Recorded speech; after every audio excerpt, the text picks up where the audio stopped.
Hello and welcome to SarahJane Creates. I'm Sarah. Today I thought I'd explore something different. Have you ever bought a packet of something and there's a recipe on the back?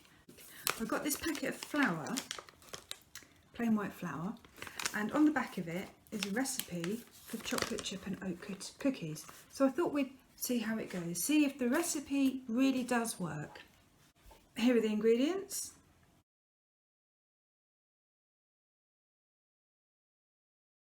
Let's get started.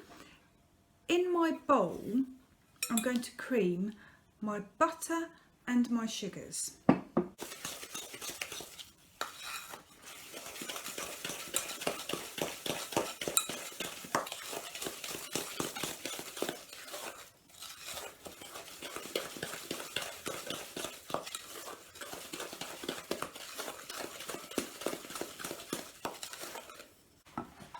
You also need to make sure that you've got your half teaspoon of vanilla extract in there.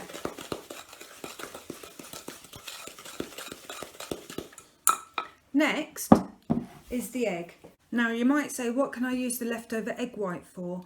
Well, it's perfect for glazing something such as Eccles cakes, making meringues, royal icing. So you can pop that in the fridge, cover it and pop it in the fridge, save it for later. With your whole egg and your egg yolk, you need to beat it in to combine.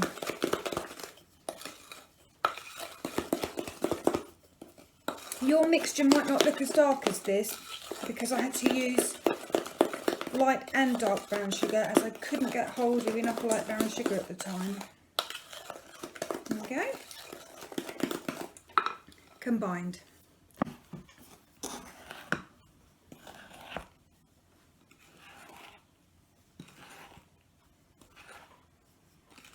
You sift the flour and the salt and the bicarbonate all together to make sure it's properly combined and to get rid of any lumps if there are any. Aerate it a little bit. It's the bicarb and the egg that are going to give lift to these cookies.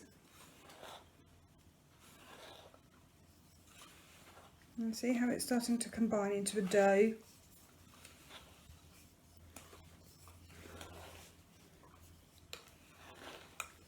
And then we're going to fold in the oats, the chopped walnuts and the chopped up chocolate.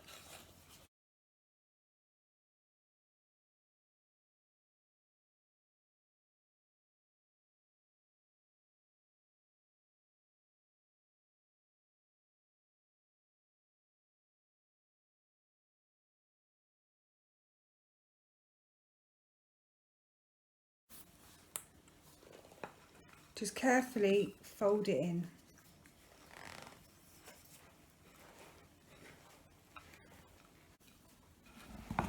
Make sure you go right to the bottom of the bowl and around the edges to avoid any dry patches.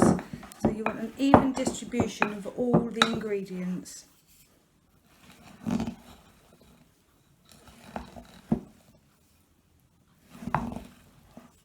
Once that's done, we're going to form them into walnut-sized balls and arrange well apart on prepared baking trays. So take some mixture, roll it into a ball,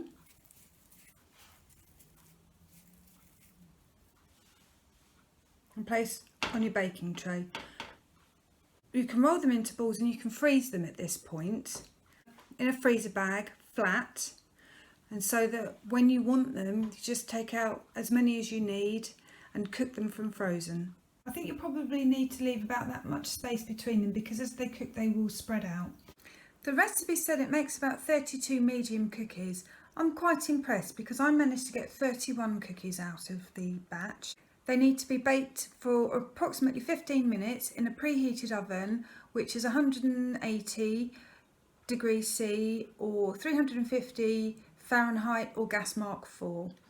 Keep an eye on them after about 10 minutes because you really want to be careful that you don't overbake them. You want to keep them chewy rather than crunchy.